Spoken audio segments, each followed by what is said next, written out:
Merhaba arkadaşlar. Koronavirüsü bizi büyük bir sosyal deneye zorladı. Milyonlarca insan ofise gitmeden çalışma duygusunu yaşadı.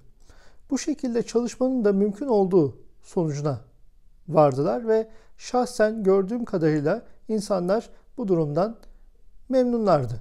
Peki şirketler için bu durum artık yeni normal olarak kabul edilecek mi? Gelin bu sorunun cevabını çalışma saatleri, verimlilik gibi konular üzerine yapılan araştırmalardan vermeye çalışalım.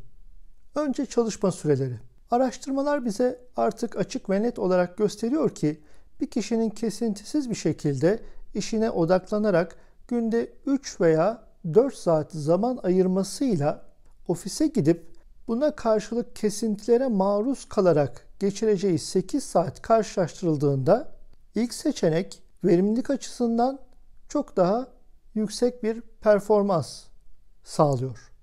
Gerçekleri biraz daha net ortaya koyalım. Bir ofiste 8 saat zaman geçirebilirsiniz ama bu 8 saat çalıştığınız anlamına gelmez. İngiltere'de yapılan bir araştırmada çalışanların gün içinde verimli şekilde 2 saat 53 dakika çalıştığını ortaya çıkarmış. Peki geriye kalan 5 saatte neler oluyor? Verimsiz veya zaman çalıcı birçok faaliyet devreye giriyor. Bunların arasında çalışanların birbirlerini bölmesi, haber veya sosyal ağları takip etmek, incelemek, plansız işlerin araya girmesi, gereksiz uzun toplantılara katılma zorunluluğu. Bunlar birkaç tane zaman tuzağı olarak pek çok kaynakta eminim görmüşsünüzdür veya gün içinde yaşıyorsunuzdur. Bahsettiğim o İngiltere'deki araştırmanın linkini de bu videonun altında bulabilirsiniz. Şimdi ilginç bir diğer gerçek de şudur. Haftalık çalışma süresini arttırsanız bile veriminizin aynı oranda, aynı miktarda arttığını söyleyemiyoruz. Yani ben gece gündüz çalışıyorum, çok az uyku ile işlerime devam ediyorum gibi bir söylem uzun vadede devam ettirilemez. Çünkü bedenen yaşanan yorgunluk hata yapma ihtimalini arttıracaktır. Hataları düzeltmek için harcanacak efor yine verimsizliğe sebep olacak bir faktördür.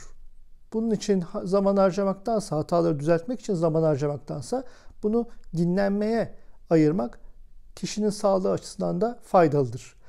Bir araştırma ise şunu gösteriyor. Bir işe fazla zaman ayırdığınızda işi yapma yöntemi rutine oturduğunda bu sefer o işe bakış açısı sabitlenmeye başlıyor ve yaratıcılık azalıyor. Bu da belki kolaylaştırabileceğiniz bir işi yaratıcı veya eleştirel gözle bakmadığınız için harcadığınız eforun yüksek kalmasına sebep oluyor. Biraz ara verip dinlenseniz ve işe eleştirel olarak bakıp daha kolay yöntemini düşünseniz uzun vadede veya orta vadede harcayacağınız efor belki de o yaratıcılığın getirdiği avantajla azalacak. Çalışma süresinde bir diğer faktör tabii ki fizyolojik. Yani odak süremiz maksimum 90 dakika bloklar halinde sınırlı. Varsayın ki cep telefonunuz hiç çalmıyor. Birileri sizi hiçbir şekilde bölmüyor. Araya yeni işler girmiyor.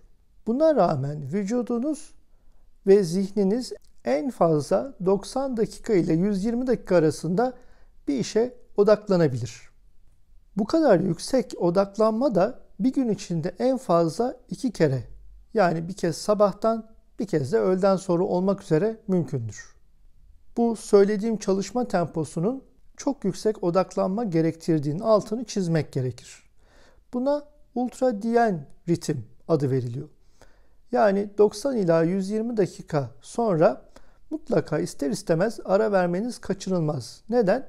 Çünkü fiziksel olarak eğer bilgisayara bakıyorsanız boyun kaslarınızı sabit tuttuğunuz için bir zaman sonra yorgunluk oluşacak. Bu da baş ağrılarına sebep olacaktır. Bu kadar derin odak gücüne sahip olduğunuzu düşünüyorsanız veya bununla övünüyorsanız ne yazık ki bir zaman sonra fiziksel olarak boyun kaslarınızda geri dönüşü olmayan ağrılar baş gösterecektir. Yani özetle bir ofis çalışanının 45 ila 50 dakikada bir ara vererek çalışması sağlığı açısından idealdir. Uzun süreli yüksek odaklılık büyük sağlık sorunlarına yol açmaktadır. Bir diğer konu da insanların çalışma alışkanlığıyla alakalı. Çalışma saatlerinde esneklik diye bunu ifade edebiliriz. Bazı insanlar vardır, sabah erken kalkıp aydınlık bir zihinle çalışmaya başlarlar. Mesela ben de bunlardan birisiyim. Bana çalışma saatlerimi soranlara sabah 6, sabah 11 diyorum. Erken saatte bir işin başına oturduğumda çok daha verimli olduğumu hissediyorum. Ama bazı insanlar da gecenin sessizliğinde çalışmayı tercih edebilir. Gün içinde uyumaktan kendileri büyük keyif alıyor olabilirler.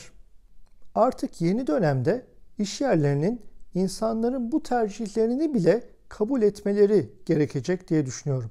Çünkü bir şirket için amaç stratejik hedeflerine ulaşacak şekilde hedefleri ekip üyelerine bölüştürmek olmalı. Bu hedefleri insanların hangi ortamda, hangi saat aralığında çalışarak yaptıklarıyla ilgilenmek gereksiz bir teferruat. Çalışanlar açısından daha sağlıklı bir yaşam belki en önemli kazanç olacaktır. Şirketlerin bu esnekliğe izin vermesi sayesinde. Yani bir ofise gitme zorunluluğunun olmaması, evden işleri yapabilme konforu, insanların kendisine zaman ayırmasını sağlayacaktır. Daha sağlıklı beslenme, spor için günün belirli bir zamanını ayırmak, insanların sağlığında önemli faydalar getirecektir. Sözü fazla uzatmayalım.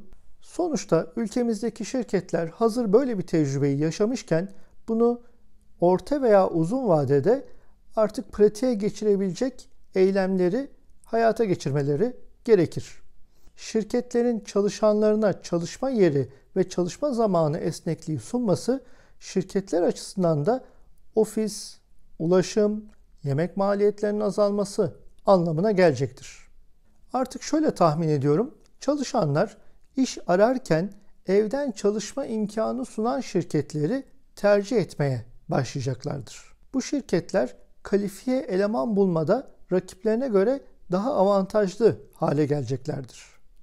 Bakınız bundan 3-4 ay öncesine kadar evden çalışma imkanı sunan şirketler örnek gösterilen şirketlerdi. 2 haftada bir bile olsa cuma günleri evden çalışma imkanı sunan şirketler gazetelerin insan kaynakları bölümlerinde böyle gururla yayınlanıyordu. O şirketlerde çalışmak bir rüya gibi görülüyordu. 3-4 ay içinde artık evden çalışma imkanı sunmayan şirketler dijitalleşmenin gerisinde kalmış, demode şirket yapısında çalışıyorlar gözüyle bakılacak. Bu durumda şunu söyleyebiliriz. Artık şirketlerin yeni normali personeline evden çalışma, esnek çalışma saati imkanı sunan bir yapıya doğru ilerliyor.